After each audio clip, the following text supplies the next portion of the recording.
Welcome to the AMA. You may now ask your questions. You may now ask me anything. Well, there's we. You may now ask us anything. AUA. Yes. AWA. AYA. Boo was asking about the gene keys and some things. So I definitely want to get into that because that seems to be really popular in the server right now. People are posting their sequences and I don't really know too much about gene keys, but maybe let's see what questions we have. For generators, what are some ways to balance the life force energy so it doesn't get overpowering? I'll bring the gene keys up. I'll weave it back in a little bit later in the show, but let's go ahead and just answer this question here. So for generators, what are some ways to balance life force energy so it doesn't get overpowering?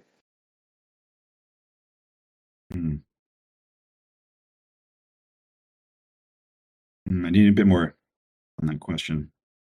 Right. I'm thinking about that too. Like overpowering, Mr. Snow, if you could overpowering for yourself and like you're like too much quote quotes for other people. Or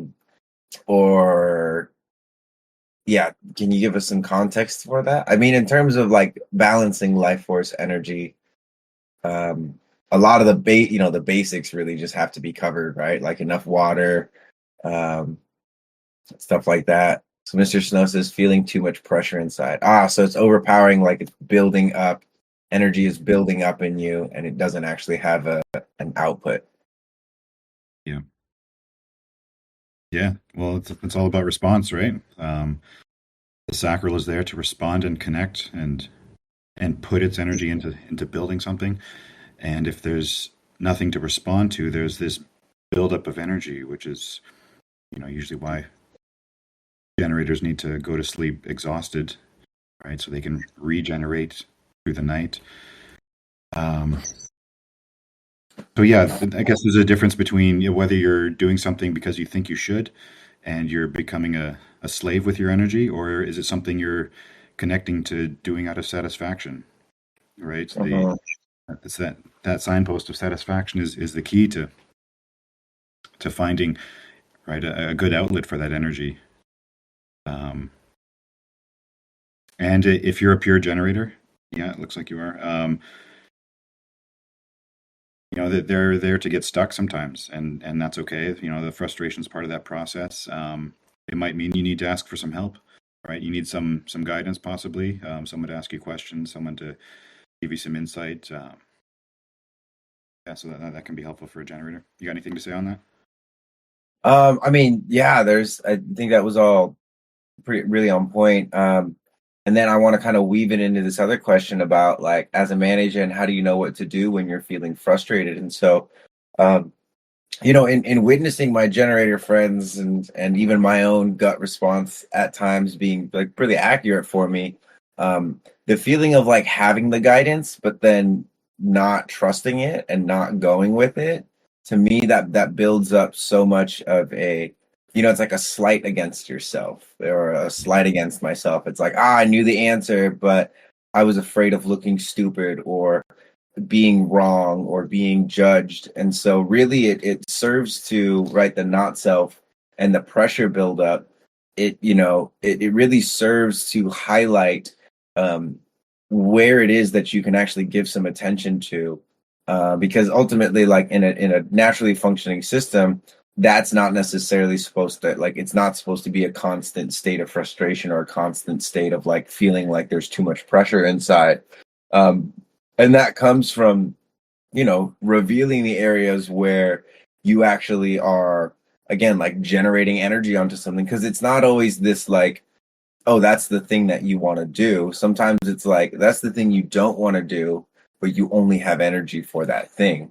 And so not listening to it, again, it's just one of those like, well, if it's raining and you walk outside and start complaining about getting wet, it's like, you saw that it was raining.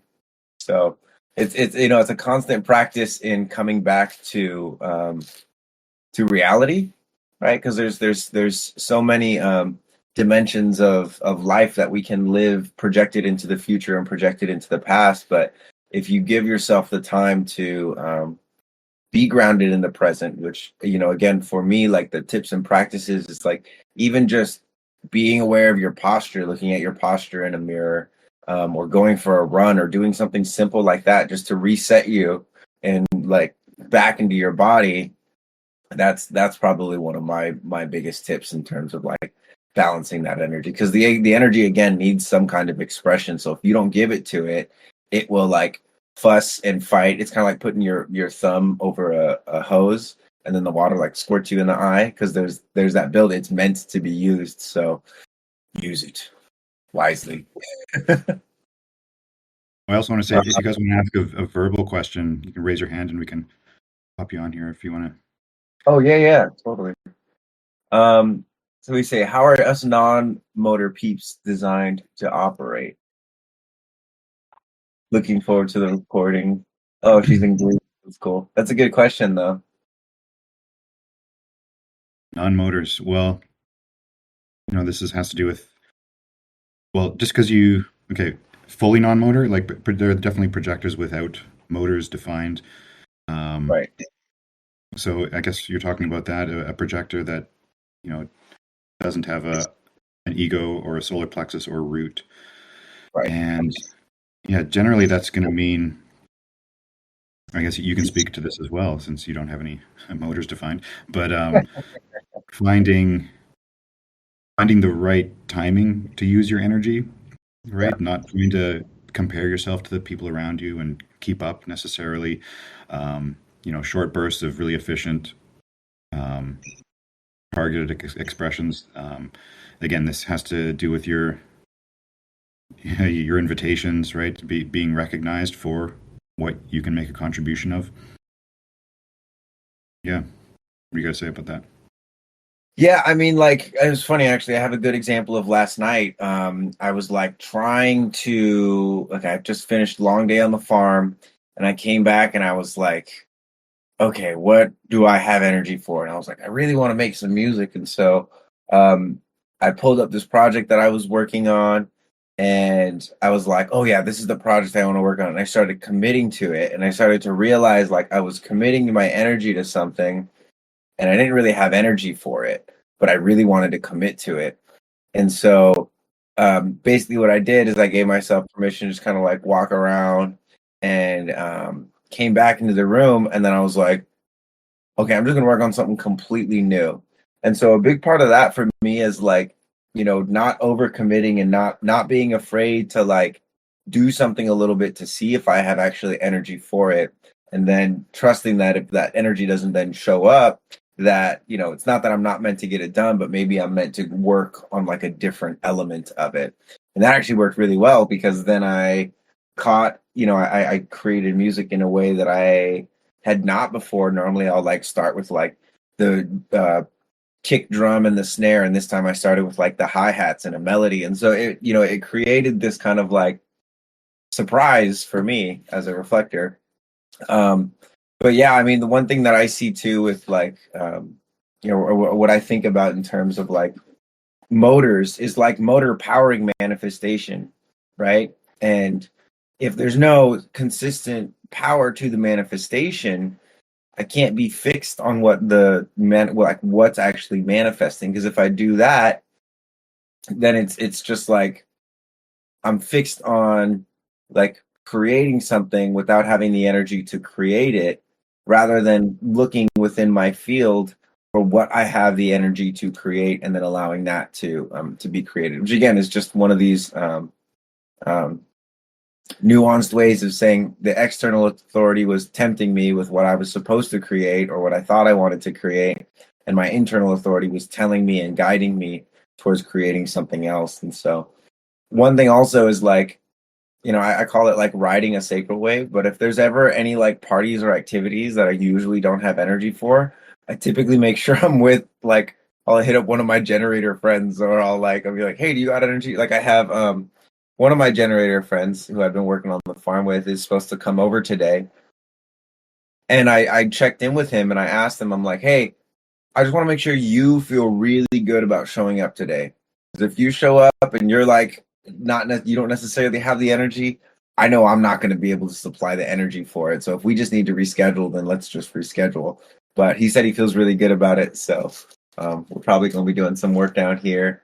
Um, but yeah, that's a great question, and I ask myself that a lot. Especially, I live with my partner. She does have the root, but it's root spleen, so that provides like very small windows for activity to happen.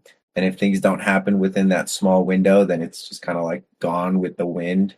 And then there's this like, oh, what would it have been like if we had like paid attention or listened a little bit more closely. Yeah, the right timing is essential.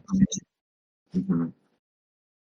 All right. He says, get you a projector to ask you the best questions, Ori. Nice. Perdita's asking about the left angle cross of duality in a manifesting generator.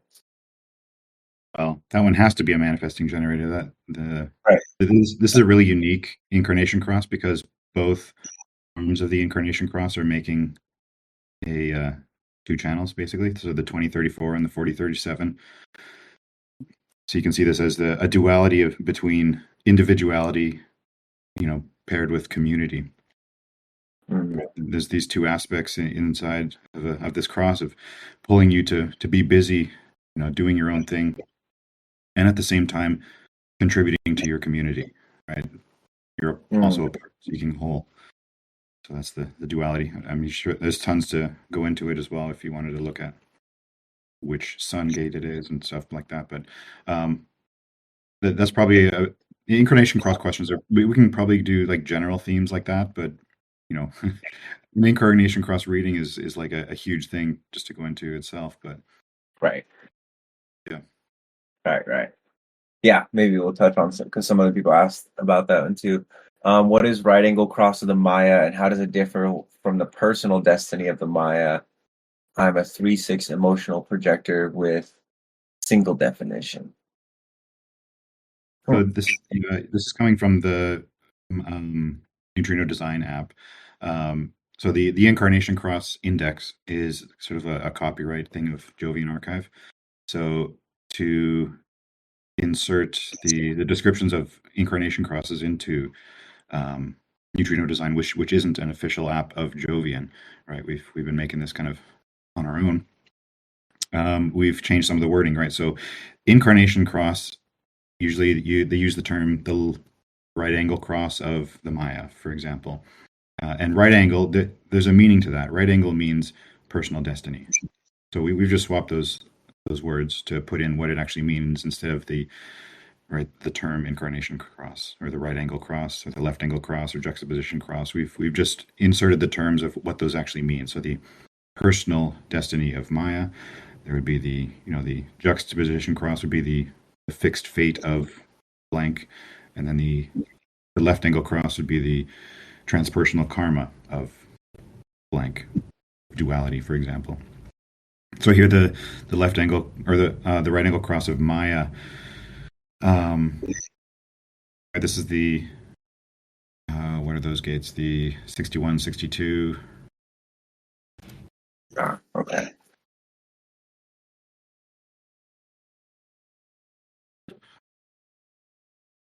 Yeah, 61, 62, 42, 32. So this is all about right, the Maya is the term for the illusion, right? The illusion of our reality, this thing that we seem to be participating in, this reality. It has to do with 61, so this like creative insight or the pressure to ask questions, unique questions. The 62 is like the labeling of everything. Everything in the Maya has a name, right? Until it has a name, it doesn't really exist, right? And the 42, 32, these are the 32 is the continuity, things endure, and 42 is right the completion of cycles, the ending of things. This is that things die, right? To live in the Maya means you've got questions, you've got names, you need to persist, and then you die. So these are just general. Beautiful.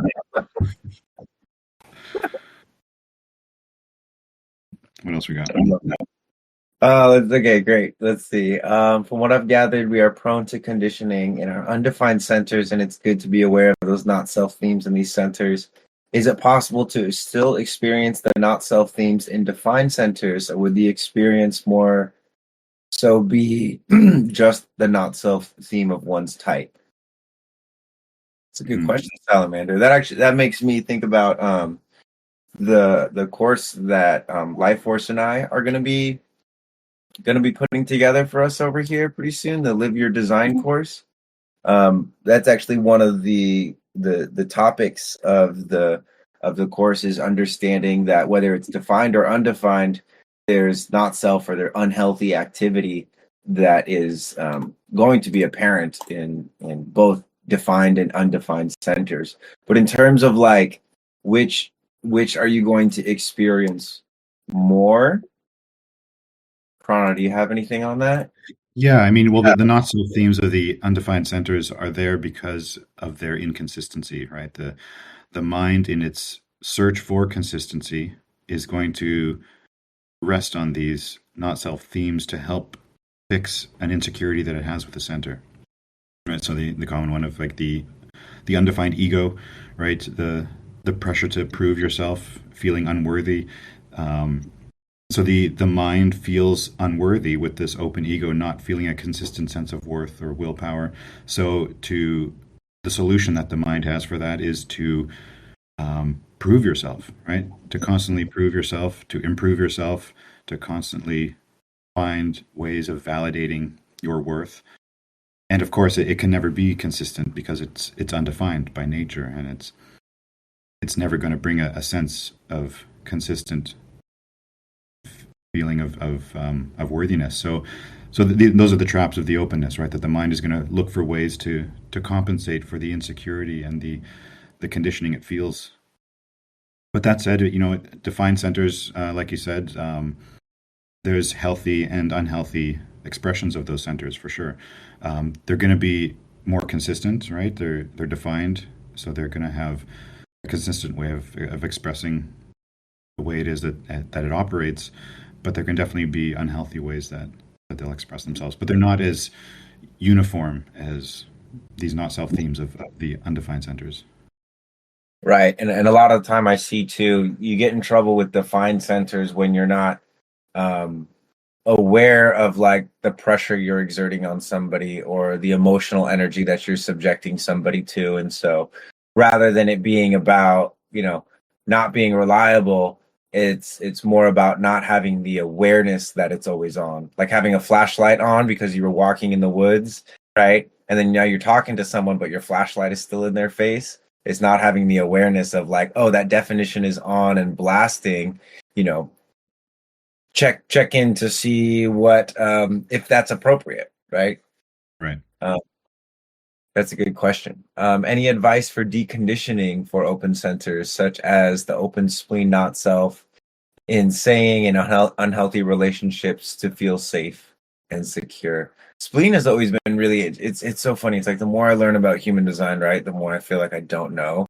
And like every time I learn something, I'm like, well, now do I have to re-question everything? Or I see like a 15-second clip of Raw, and I'm like, holy crap, do I even know anything about human design? Jeez. Um, but open, obviously I have the open spleen or the undefined spleen. I think Tim, you actually have the fully open spleen. I think I remember that.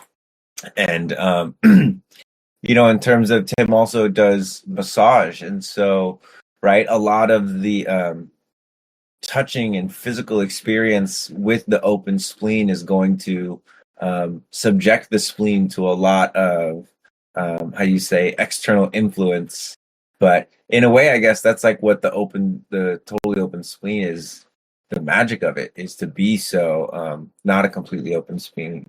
Okay, so Prana gave me this little code, and it helped me out a lot, especially because I make a bunch of videos on TikToks.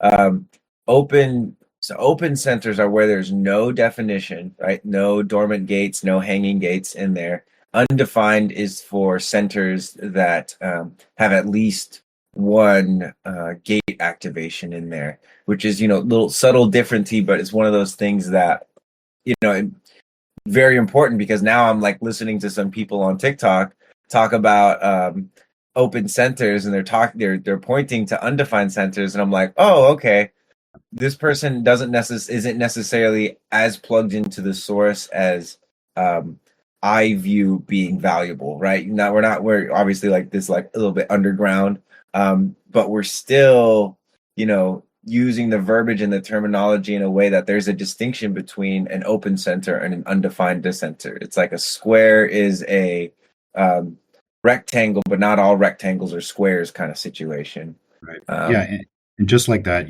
every center that isn't defined is undefined. So you could use the term undefined for an open center, right. right? If you don't have to keep using both terms to clarify. You can just say undefined, and then in the specific case that it is open, you say an open center. But yeah, Amazing. But then he uh, was asking about like advice for deconditioning the undefined spleen. right. Yeah, I mean, I've got an undefined spleen as well. I'm a massage therapist.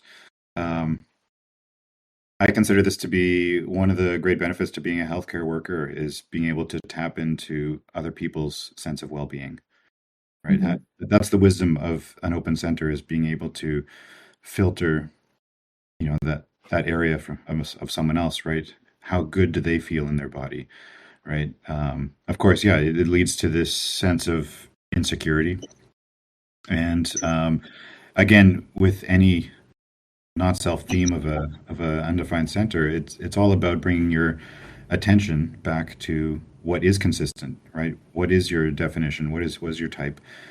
And the inner authority and the strategy of those is there to guide you based on what is reliable, what is consistent. And if that's telling you to do something, right, the conditioning ends up working its way through as you follow that process. I mean, and they talk about a 7-year cycle that it takes to to fully decondition yourself because these are things that impact you on the cellular level, and you can't just like say, oh, I'm not gonna deal with that mentally anymore. I'm gonna drop that and move forward. Right? These are things that are ingrained in our very cells. So um, like any exercise, it's about bringing your attention back to what is important, what is your focus, what is your strategy and authority. Um, are you making decisions based on the need to satisfy that insecurity, or are you making decisions based on your inner authority? Hmm. Yeah, one of my teachers years ago, he talks about, and I think I've mentioned him before, about like the difference between like a unity level consciousness and a polarity level consciousness, and ultimately like we exist in both planes, like in physical bodies, but still connected to the dimension where all things are one. But one of the things that he brought forward was this idea that like if it's coming from inside you, it's love. If it's coming from outside you, it's usually fear. And that kind of lines up with what human design says in a lot of ways, in terms of the external contrasted with the internal authority, and ultimately like needing them both to be in harmony. But the psychosis ultimately of the mental authority or the external authority thinking that it's the best, it's going to be the best choice, which maybe in some instances, it's might be like the safe choice, but it's very rarely the actual best choice, Mm. as we all know already. Um, awesome. So let's see. Any more questions? Um, I have an open heart and I love being a cheerleader. Man, that's like that just made me think about like the keynoting themes of like a healthy undefined heart would be a cheerleader, and then the unhealthy undefined heart, what would that be? Like you're making voodoo dolls out of the people's at the school's hair and like stabbing them in the bleachers and stuff. Competing jealousy, right? Competitive, yeah. Yeah, salty. It's just Salt Bay. Man, he probably had an undefined heart, to be honest. You remember Salt Bay? Who's that? Salt Bay, he's like the Arab guy would like cut the meat and then he'd like do like a Oh yeah, little salt waterfall. Yeah, there he is. There he is. Looks kind of familiar, doesn't he, guys? Um, yeah. I love it. It's gonna be Salt Bay memes in the chat now. Um, but I was watching a story about like his downfall, really. And this is one of the things where if you're like a one trick pony, he opened up all these restaurants and stuff, and it just like that it really got to his head in some degree. And the reason I say is like probably open heart in my sense is probably because in a lot of ways he kind of saw himself as being able to do stuff that other people couldn't. And in society, right, it's like there's that privilege that kind of came up to in him, and then he like kept trying to prove it. Like his meme wasn't as hot anymore and his restaurants weren't doing as well, and so he created a lot of attention for himself by doing things like touching the World Cup trophy, which no one is supposed to touch unless you're on the winning team, or just being terrible to his employees and just kind of like doing a lot of blaming, really. But just again, that energy of needing to prove oneself over and over again. And I feel like I definitely can relate to that, of like banging my head against the wall, trying to be like, I can do this, I can do this, I can do this, and then realizing eventually, like, oh, I should just step away gracefully before I continue to touch it and make it even worse, which Yeah. Probably usually some seems. undefined throat in there as well. Yeah, for sure. We should actually, if anyone wants to look up his chart and post that in the celebrity body graph, that would be awesome. See if it come up. All right, so let's see. My only undefined is a wide open G. I too am a massage therapist. Oh yeah, so Christine has a really interesting chart. Um, everything defined except for a completely open G center.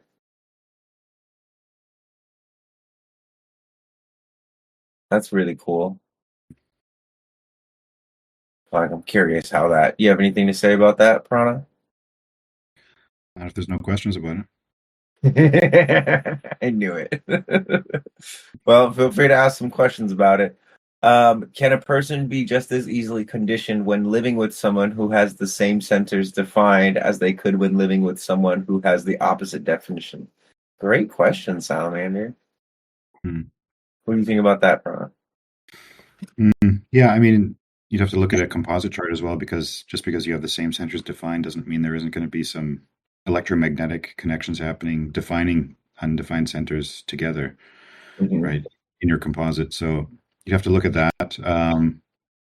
I mean, if there isn't any defining of those centers, which is pretty rare, I guess, if you got two people and they have the same or a similar design, I guess, same definition, um, and they have the same open gates or open undefined centers, right? Then you'd be looking at the theme of that relationship. If it's like a 7 and 2 work to do, that type of thing. Um, so there's going to be it's as if the in a relationship when there's open centers, these are either distractions to the relationship or things you can enjoy together as you bring things into your relationship together. So there's Mhm. definitely can be conditioning around that based on what you bring into that relationship. But yeah, I would look at the composite to see what kind of electromagnetics are defining centers in a composite.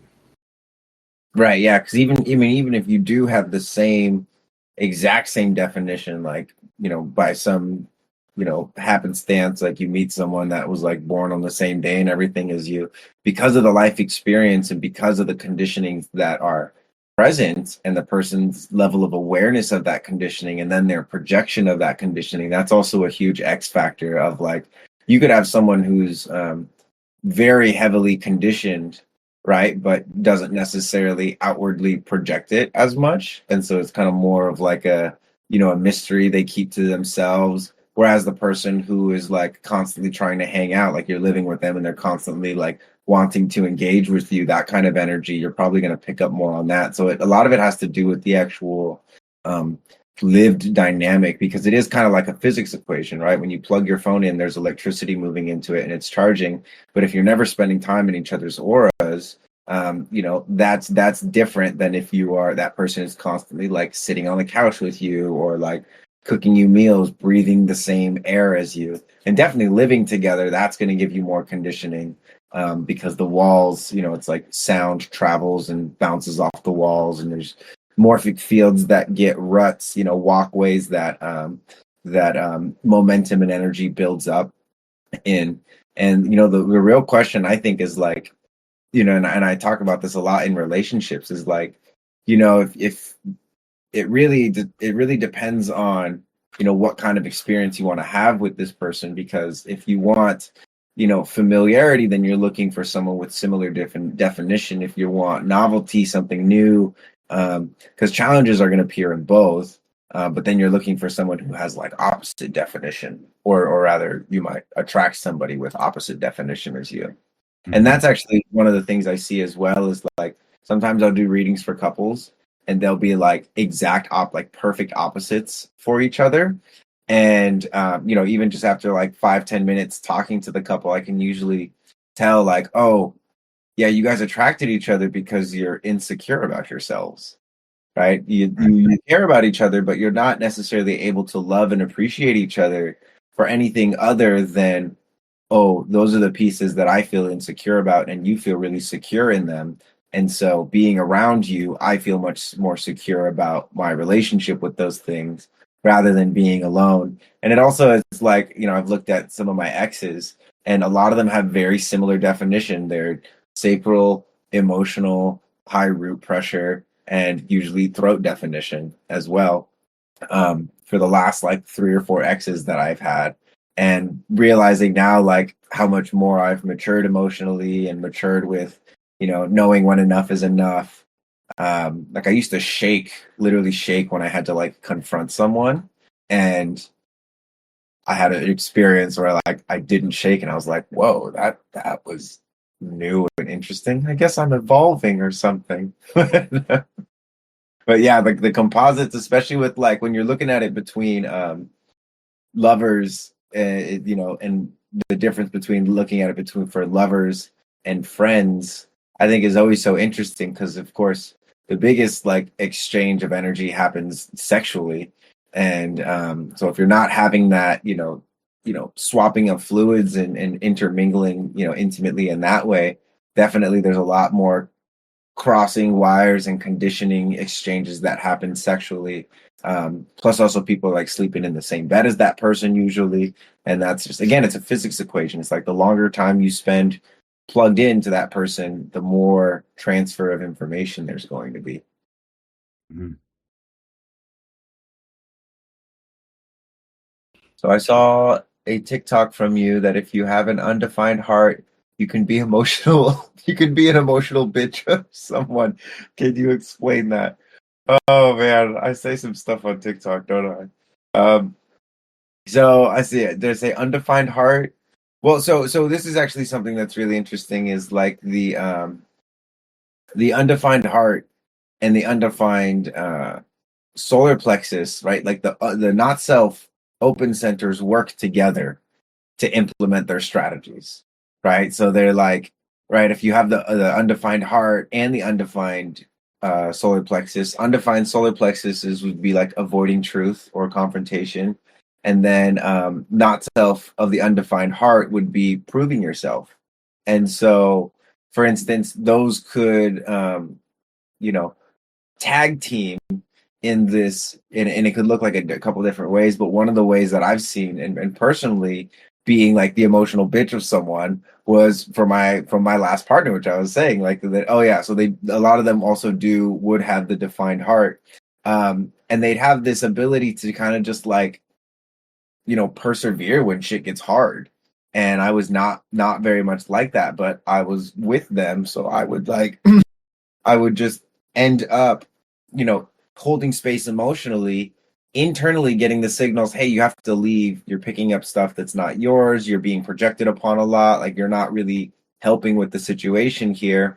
But that undefined heart of mine was like, no, like you're strong enough, don't abandon her.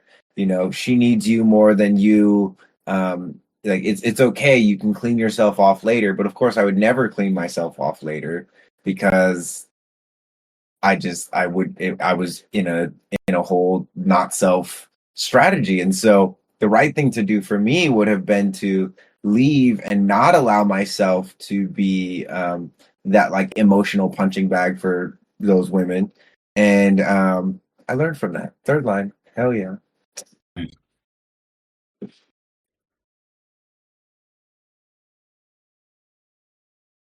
Okay, so how do I decondition from wanting to be a manifester as a man gen when I have an inner manifester? That's Christine asking about that. She posted her chart. That's my problem too. I've got a manifester and a generator in my chart. I'm just a split though. Um, yeah, it's so tempting to be a manifester as a manifesting generator, that you feel like you have this capacity to just initiate and do it. Um, so it's the hardest thing to come back to settling into your strategy of responding, and right, trusting that the sacral is going to draw things to you as opposed to you going out and getting them. Um, it's almost like, you need to go through things step by step. Step one, engage the sacral, Right. respond. Step two, then you can initiate, right? For you, step three, let people ask you about your insights as well. Yeah, it's just about knowing that this is a part of you that is there, but it's still working in the same aura. It's not like you have two distinct aspects or three distinct aspects in you, although energetically they're there. Your aura is uniform, right? It's working together, and there's a reason that it's split for you, right? It means you really need to take your time, both emotionally and processing, things through these different centers. Um, so it's almost like, to really, really utilize this kind of design, you need to really slow down Right. to process what's coming in. And once that clarity comes out, then you can just go. Once you have that clarity, full blast. But if the full blast and going is happening, initially, then that's where you're going to meet that resistance, that frustration. Yeah, I find that in a lot of instances, right? Like, especially with society and smartphones and like the short form content world, right? Like it just makes it so easy. Like the world is full of shiny objects to pull the mind out of the body, and the awareness out of the body. And that's why really it's such a challenge, and I think why there's so much excitement now about human design is the world is like more full of shiny things than it has ever been. And the concept of being patient and riding out your emotional wave and listening to your gut, these really are not new. Even with human design, they're not new, right? Still, people have been listening to their guts long before human design. Now we just have a language to to set these things into like a like instruments, right? Like I play guitar, Prana plays drums. And so, but we can both look at a staff and we can play the same song on our different instruments because we both know how to like read the music. And that's to me is so exciting, is that we haven't had, and I've been doing this, trying to like map consciousness out. And human design, again, it's just such a precise system. that we can look at in terms of, again, at least in terms of experimenting with stuff. But I love that you guys have that that internal conflict, because my buddy Pasha has that as well, right? He's got the 3420, I'm pretty sure, or he's got one of the manifested channels, and he's got this had this kind of like way of responding to life where he was really good at responding, but he wasn't at his best. And so he went to Thailand for like, I forget how long, like 6 months, and just completely cut himself off from everything. And like people from all around the world now are flying out to go see him, to work with him, because he like made himself even more exclusive and harder to find, and generated even harder, just like training every 2 times a day, walking on the beach, eating the style of food that he likes, with his consecutive diet, or open. Open. Well, I guess consecutive open. Those are paired, right? No, consecutive closed or alternating. Alternating open. Okay, yeah, yeah. He's an open. He's like, God, I remember so many times we'd be at like a dinner or something, and they'd be like blessing the food and making plates, and he's like, I just let me get in there, bro. Just let me get in there. Don't make me a plate. I'll make my own plate. And but anyway, it's I have a lot of love for that, because I've seen how powerful it is when when a generator like really steps into the waiting piece of it, and yeah, it's Mhm. awesome. Very important, very important, and for everyone really to just be patient enough, and not in this you know putting out fires mentality, because most of these fires that we need to put out, or we think we need to put out, are not actually fires. It's not like diffusing a bomb. It's more like growing something, right? It's like, it doesn't matter how much you water it. Well, it does matter how much you water it, but it's not going to grow any faster than the pace that it grows. So a lot of things in life are like that.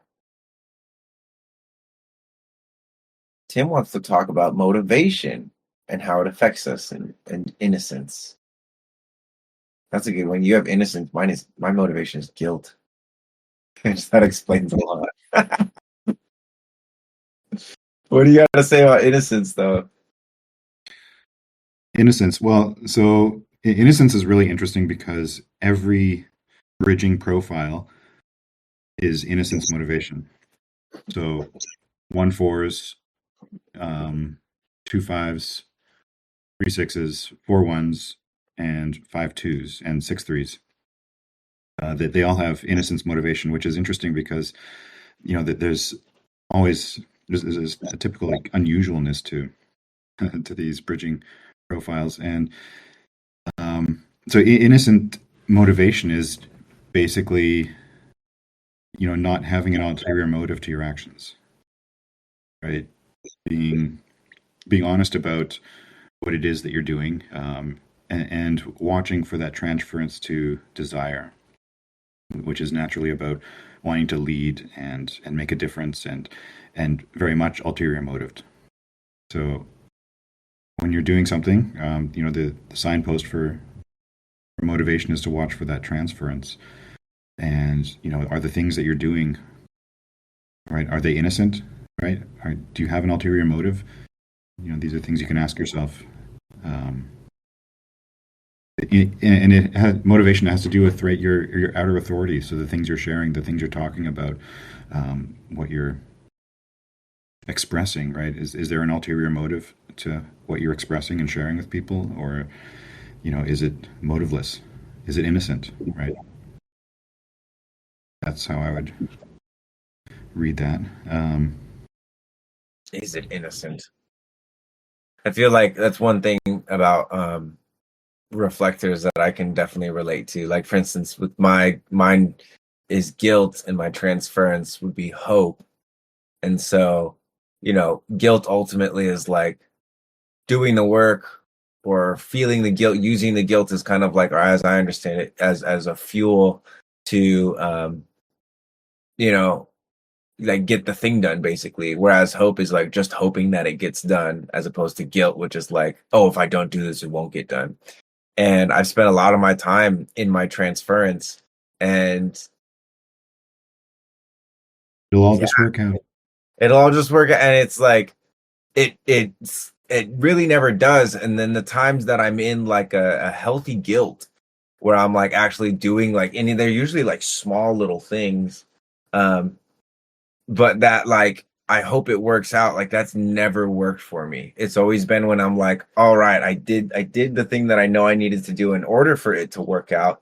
Then that's when like that actual hope for me is actually alive, because the it'll just work out thing is like, but that's the thing too, is like, especially as a reflector, I don't always know how exactly it's going to work out, but I trust that if I do the things that are important for me and my own physiology and my own family, that other people do show up, and circumstances and whatnot do show up to make it all work out. But it doesn't show up unless I actually am like meeting and confronting my guilt and using that as motivation, which for a while was like kind of hard for me, because I wanted to be like this hippie that everything just happened to, and you know, cool.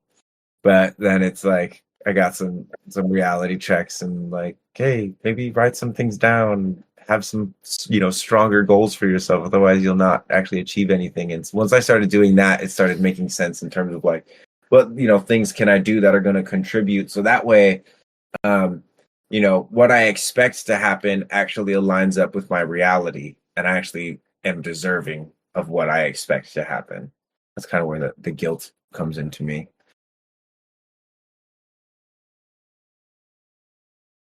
Desire motivation. I don't know too much about desire motivation. Well, that's the transference of innocence, right? So this is the third Wow. line motivation, right? It's about leadership in a sense. It's about um, really being okay with the trial and error of whatever you're motivated with, of trying things out, of being um, yeah, being okay with messing up, right? It's this under the the motivation is that underlying sense of what is your profile, and then what is the motivation under the profile, right? The desire is that need to, not a need, but knowing that you got to do something. It's similar to guilt, um, Mhm. but it's more experimental. See, kind of like I don't know what needs to happen necessarily, but I got to try something. Um, I know Right. things aren't the way they should be, and watching for the transference to say, again, transference to innocence, which is, if I just innocently do things, maybe that'll work out. It's similar to that transference to hope as well. That yeah, the three is all about wanting to get involved, having a motivation to lead. I love that. And then what are the other two? The four and the Yeah, so I'm motivation one, which is fear, and right that fear. transfers four is need. So this Uh, has a lot to do, like the motivation of fear is all about needing to uncover the truth, right? It's very investigative, and the need portion of four is all about, well, what specifically do I need, right? They're both about kind of information and foundations, but the fear needs a broad foundation of, okay, I need to figure this all out, and the need portion is like, I don't need to figure everything out. I just need to figure out what I need to know. mm, And the transference is caught in the middle of, right. If I'm fear based, if I have a fear motivation, my transference is to think that I don't need to know everything. There's something I need. I need to know about this. I need to know about this, instead of just trusting that I can cover my bases, investigate everything that I'm responding to investigate, and know that that is going to cover me, cover the fear. Um, mm, where someone who is a motivation with need, right? They're going to feel like I need to know everything, right? I instead of just knowing that there's something I need to do, or this is what I need to focus on, instead of thinking that I just need everything. Right. So like need is more like focus on the next step or whatever that's needed, and fear is a little bit more like um what was I gonna say? I was thinking just like an analogy in terms of like a race.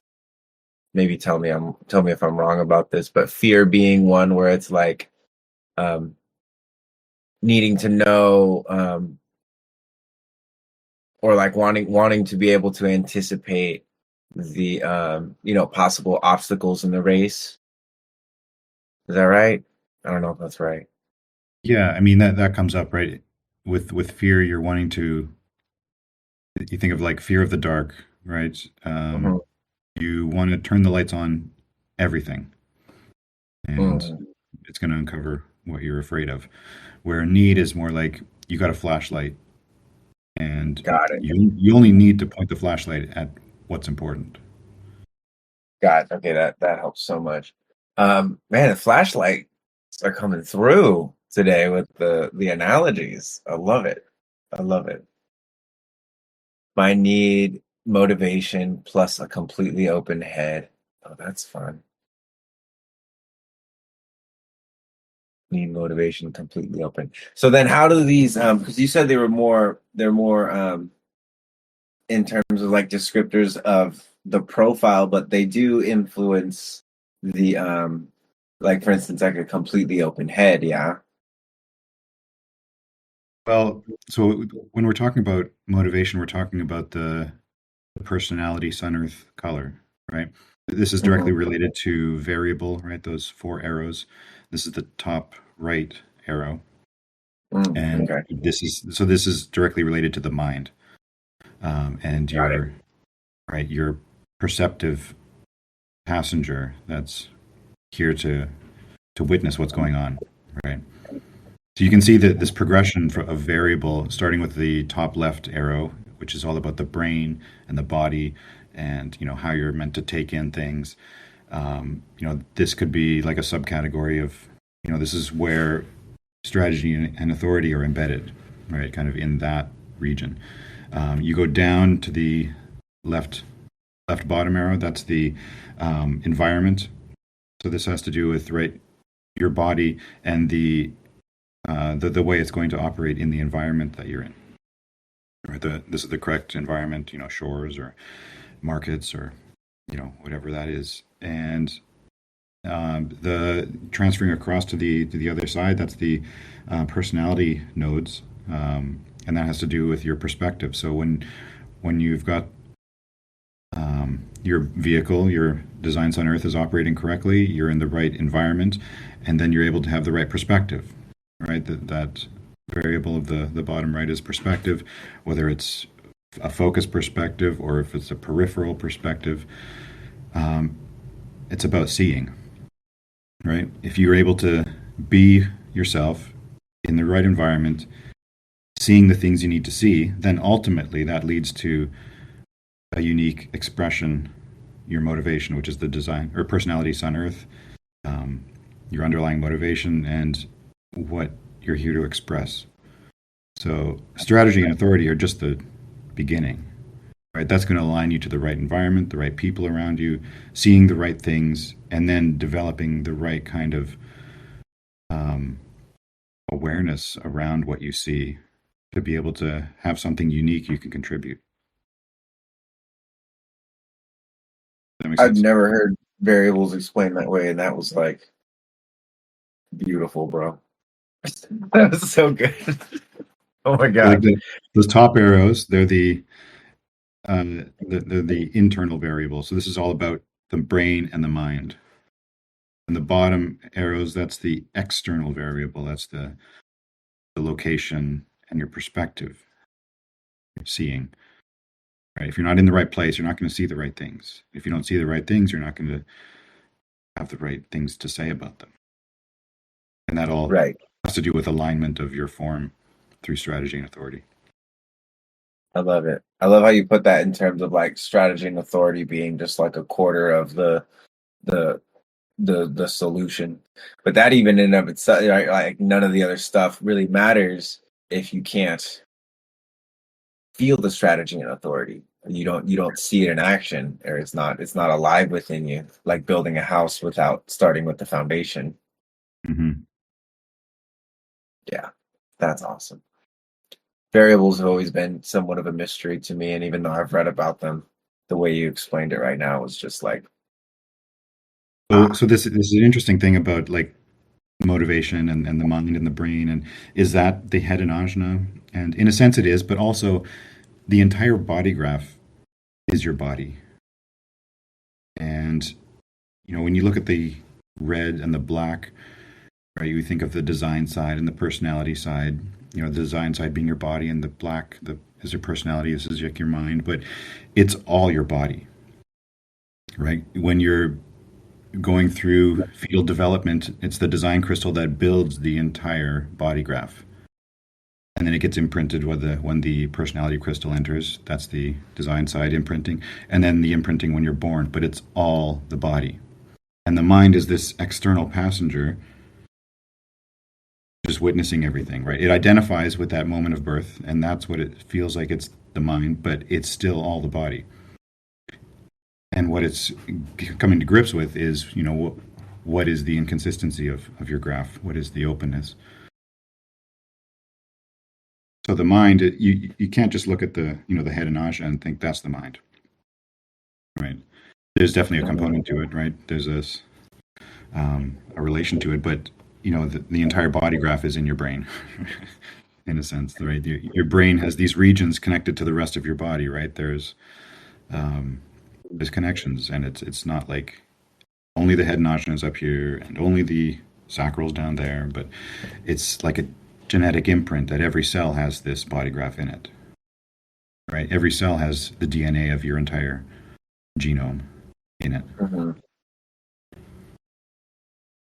Oh man, I just had like a weird little like journey thinking about the way blockchain technology works and how like our genetic codes and the sharing of them and the all of it is just I can't even talk about it. It's so heady and wild. But um maybe that means we're supposed to talk about the gene keys a little bit because I did remember I just remembered now that I talked about that um someone had asked about the gene keys, and I know that Richard Rudd was a student of Roz, and that he obviously went in this different direction.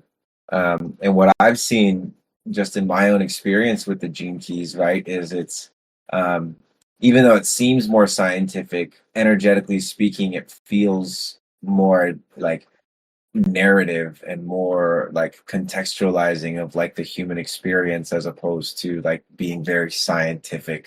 There is I feel like a lot of science in it in terms of like he talks about like the chain acids and all that kind of stuff. But the real meat of it is kind of talking about these right global cross kind of movements is what it feels like for me. But what do you know about this promise?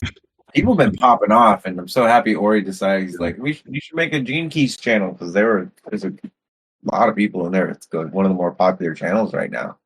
For sure. Yeah. Gene Key scratches an itch that a lot of people have coming into human design that it doesn't necessarily scratch. That, it's so mechanical. It's so about the form and the body and strategy. It's kind of very yang in that sense, Mhm. where Gene Keys is very yin. It's very contemplative, meditative. It's about, yeah, contemplating these mysteries and having these insights about around these keynotes. And it's not necessarily that there's a anything you have to do about it, but they can be revealing and bring a lot of grace and understanding to your life when you come to have these realizations. So Richard Rudd, yeah, he was one of the original students of Ra, and he was for the longest time the director of Human Design UK.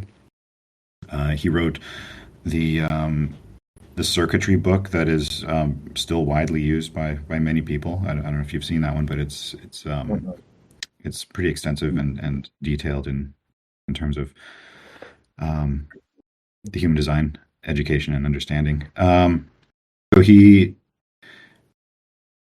to my understanding, he had his own sort of revelation process and experience that brought him the Venus sequence and among others, and um,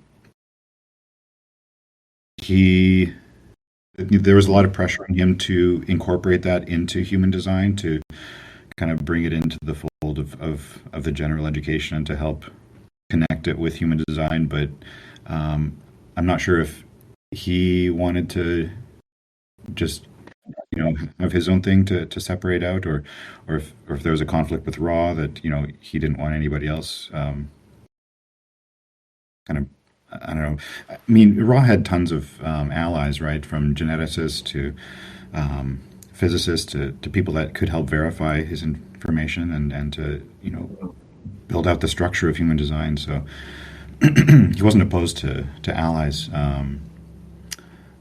So I'm not exactly sure what the personal dynamics were that went on there, but yeah, there was a separation between Richard and um, and the human design system where he focused then almost exclusively on the uh, the I Ching and the gates, which he calls the gene keys, right? Because there is this deep correlation to the genetic sequence that we have in terms of the amino acids of our DNA or RNA and the direct mathematical correspondence there is with that. So, um, yeah, I mean, I haven't actually delved very deeply into gene keys. I've explored it a little bit and gone through some of my own sequences and stuff like that. But at the end of the day, I've found personally um, that the mechanical model that is presented in human design is much more prescriptive and helpful to people in their everyday lives than like you have to be at a specific point in your life to be able to have the luxury to contemplate these things. I mean, anyone can do it, of course, but if you're so focused on getting your needs met that you're not going to have a lot of luxury and time to be able to contemplate. So it's definitely meant for people along in their process that are looking for something more spiritual, possibly in their process, something that they can bring kind of their mind into working on something with. 'Cause it is very heady in the sense that it's about contemplating and kind of going over these concepts and embodying them as opposed to like in human design Ra doesn't care what your mind's doing, right? You just gotta bring it back to the form. Mhm. Yeah, and I'm thinking about it too, like similar to how we have like a neutrino design I Ching and then the rave I Ching, right? This gene keys is just like another custom I Ching that you can kind of use to create Yeah. a layer on top of, because that's at least how I use it in a lot of those ways. And one of the things that I do really appreciate about the gene keys is um, naturally, like the human language or English language in general is very it's so widespread and very articulate in a lot of ways. And so in the ways that like the great dishonor, grace, or is it, trying to think of my like dishonor, grace, and invisibility are like the, for 22, that's the shadow, the gift, and the city of it. Like that, I'm thinking about, eventually when we create an MMORPG based off human design, like those are going to be the special power-ups that you get, but only if you provide like, a verified birth, situation, verified body graph or something like that. You get these special powers that only people with those genetic sequences have. And yeah, with the the gene keys again, it's one of those things where I feel like some people, ask me about the gene keys and they're really excited about it, but they're that kind of person that also like kind of glazed over human design. Like they're like I tell them about human design and they're like, "Oh yeah, this is cool." And then they go, "Have you heard about gene keys?" And I was like, "Well, yeah." And they're like, "Oh, I just resonate with gene keys so much more." And I'm like, well, in a way, there's like not necessarily a lot of accountability within built into the gene key system that is like very heavily felt in. I feel like felt more in the human design system, like and again, and not to say that it wouldn't be helpful to someone, but because there's so much information and so much contemplation, and I feel like humanity is so prone to like overcomplicating the answer because they're not okay with the answer being so simple. Be patient, respond, that kind of stuff. They want to go into that mental masturbation realm, and it's like it's in a way it's like kind of I don't want to say dangerous. It's not dangerous at all. It's just like to a degree I feel like for a lot of people their desire to learn more about the gene keys and not really understand the actual mechanics of human design is, to me, it's like, yeah, that is that, and that's okay as well. Because I like the gene keys. I see the, like you said, it's more human design is more prescriptive and helpful, and I lean towards stuff like that. That's more applicable and practical and whatnot. Yeah, for sure.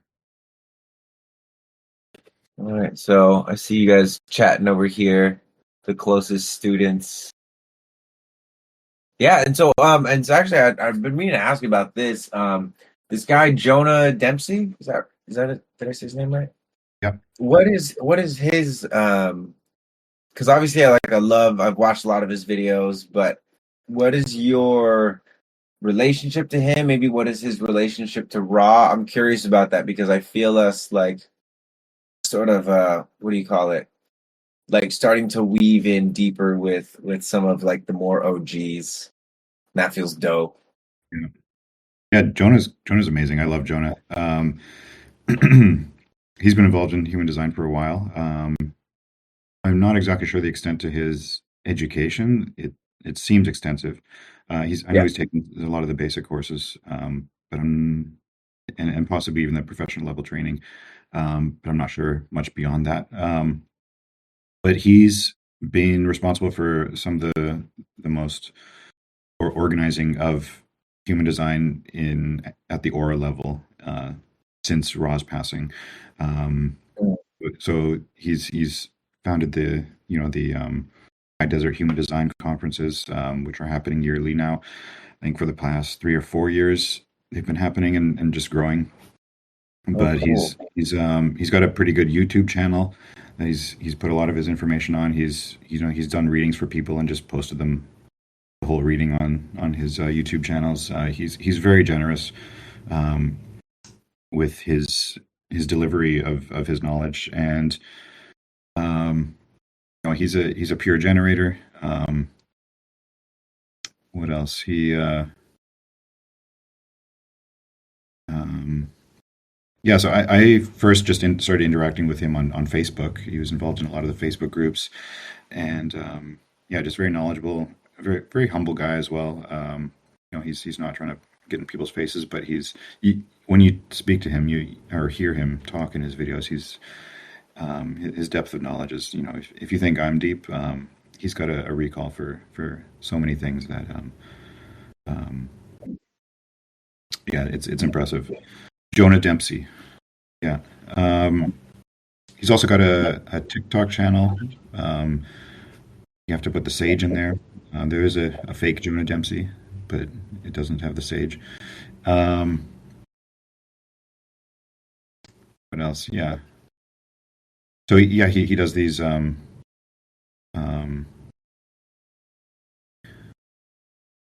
like a state of human design, where he kind of goes over some of the things that are happening in the human design community, and uh, yeah, just the content he's putting out is great in terms of um, kind of staying true to source material, but also having his own unique insights into things, and and bringing human design to people, and helping gather them together. He's also started a human design library, I believe, where he's collecting like physical copies of things and recordings and CDs and tapes, and wanting to have them all housed kind of locally that people can rent out. So he's located down in New Mexico, Santa Fe, New Mexico, and that's Yeah. where the conferences are held. And yeah, I've got nothing but good things to say about Jonah. Yeah, I love watching his videos because he usually makes them with that other guy. I can't remember his name, but I'm pretty sure that guy's a projector. Mike. And yeah, Mike. So it's really actually interesting to watch them interact because you know Jonah does a lot of generating, and Mike does a lot of projecting, and it's really cool to kind of like it's like a in a fantasy game, there's like orcs and humans and fairies and elves and stuff, and you know, I haven't necessarily identified which is which, but it's really cool to be able to see people through that lens, and I think that's one of the things that human design has given me or given me back is like, yes, we all look like human beings, but there is such a uniqueness to each of us, kind of like a fantasy RPG where people are kind of like different energetic races. But I'm really happy that I saw you got him on the neutrino design, his YouTube page on neutrino design, and that's just something that I'm like, my ears ringing right now too. Is like, I'm just so stoked about is like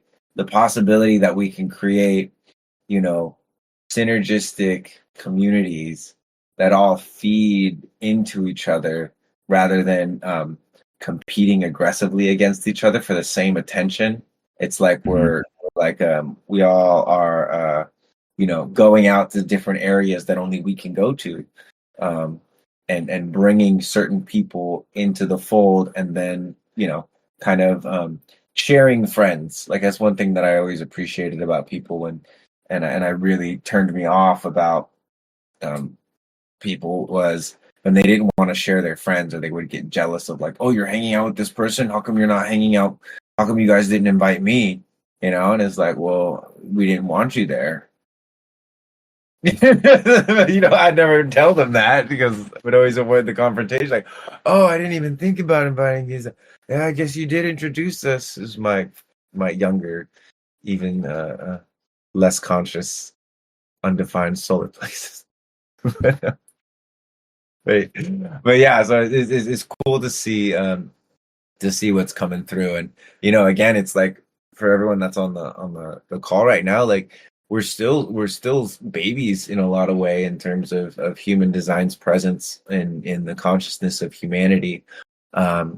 People will be discovering human design for another century or so for the first time, right? Like people are still discovering Jesus Christ for the first time, or Coca-Cola for the first time, or meditation. And so it's yeah, it's just a really cool time to be alive. We're still at like just the little sprouting of human design in my opinion, in terms of the timeline and where we're at in the timeline. Which again, eventually, I was keeping it a secret, but I realized there's no point in keeping it a secret because if anyone wants to build this, they're not going to build it without me. Same way as like I'm going to build the next best human design app, and then I found Prana, who had found Alexander, and I was like, "Sweet, someone's already doing it. You guys want a reflector on the squad?" And they're like, "Yep." Yeah. I'm like, awesome. But the human design as a video game, right? Just because so many people are already virtualized, and to have a game that is designed to remind us of the form as well as engage us in like that metaverse, like I see that happening. And so um, one of those things I'm casually kind of talking about of you know looks like hope, but it's actually all the conversations we have, Prana, all this building of the community. It's like I'm putting in the work to water that plant, so that way when the game does come about or the developers do come about, we already have a community of people that are going to get super special skins because they're part of the they've been a part of the Evolve Discord for a year or whatever. So even just by being here, you guys are contributing to um, to the advancement of our awareness and our self-awareness, and then also our ability to be aware of each other, and preparing for 2027. Again, it's like I've been on this tip of like, the apocalypse has already happened. We're just rebuilding at this point, right? It's not like we have to wait for the ball to drop anymore. If we just accept that, it's even if it's like, oh, if 2027 was already here, how is it exactly that I would be living? If I can just start living that way now, instead of seeing it as some far off thing, that'll actually help me prepare more so for it than if I see it as some far off thing. And maybe Right. that's just my guilt motivation, and there's probably other lenses to look at it through, but that has lit a fire in me, and then has given me a lot of excitement and a lot of energy to do some stuff that I've been like putting off, particularly like the farming and planting food. Like I have my brother's actually gonna come up here, and we're gonna do some planting in a little bit here. Um, Mhm. ooh, let's see. Anyone else got any more questions? Anyone want to jump on voice? Yeah. Oh, Lifeforce had a an ask for anybody who is and Lifeforce is actively engaged in the international human design schooling. He has an assignment and he wants to do a solar return reading for anybody with a birthday in December. I think is the thing. So if you have a birthday in December, let me make sure. Person's birthday would need to be in December or closest to that. So November or January, but ideally December. If anyone's got a December birthday, let us know, and you're gonna win a you're gonna win a reading. Let's see if we can find a December one. Oh, of course. That's a great challenge for the reflector. I say we give it to Mac. Let's do it. Life Force needs a challenge. I know, that's what I was saying. I was like, oh, wonderful, like reflector. And that's funny. I feel like because of the strategy of a reflector is so you know it is what it is.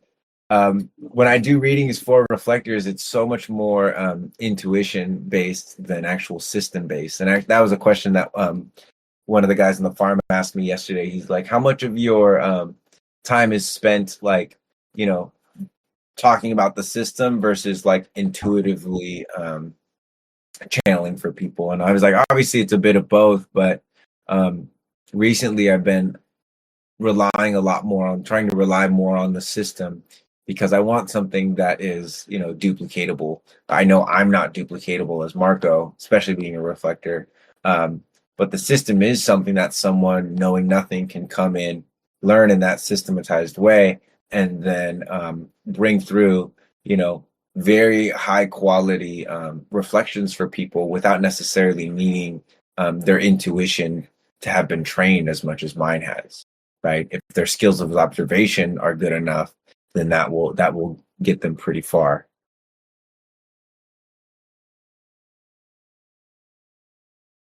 Sweet. Okay. Awesome. But anyway, yeah, it's sometimes with the reflectors, I rely a lot less on human design, and I'm more just kind of like relating with a reflector and just empathizing with them and them hearing their stories and whatnot. So I think this will be great for Ryan here. Mr. Snow, what are some of the main sources you would recommend for continuing to study human design? Jonah's great. Rob's book is great. Other YouTube channels or Reddit. Neutrino is fire, by the way. Yeah. We know. We love Neutrino. I'm still so stoked to get Alexander on here one day. Maybe when we have like 1,000 people in a call. Like right now, it's like 18. In a year from now, maybe he'll come on and we'll just be like celebrating him. So curious about his chart. Alexander's? We have his chart. I think should we put him in the celebrity Already, transit? celebrity charts. Yeah, let's do that. That's awesome. Cool. All right. Well, Mac, I'm stoked for you. You'll definitely have to let us know how this session goes here.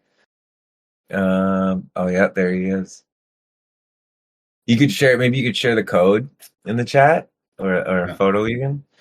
I just wanted to ask something about the course sign up you shared. I started to fill in the money part. Like I have a pretty inconsistent financial situation right now, so I don't want to be insulting, but also realistic. I'm very bad in like thinking of what's normal to pay people. Yeah, just again, it's the sign up for the course that I put up there. Again, a lot of those questions or that last question primarily is really to genuinely gauge like how much are you able to invest in the training. We haven't fixated on a price yet. It's going to be between 150 and $300, something like that. But it is going to be really concentrated information from professional life force and the heretic me.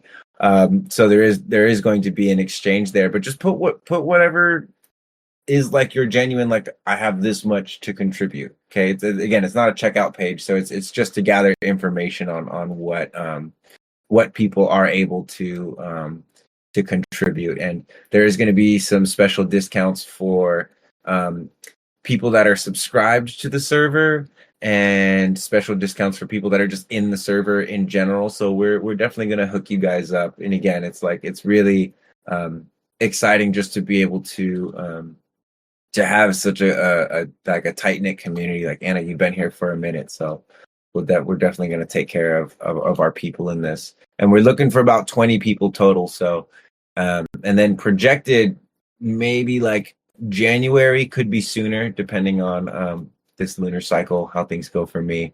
But yeah, thank you for being interested in that and honest with that, and yeah. So I just got a text from my brother. He's gonna be here pretty soon. I feel like Prana, unless you want to keep going, maybe now's a good time to close it up. Yeah, I'm good to wrap up here.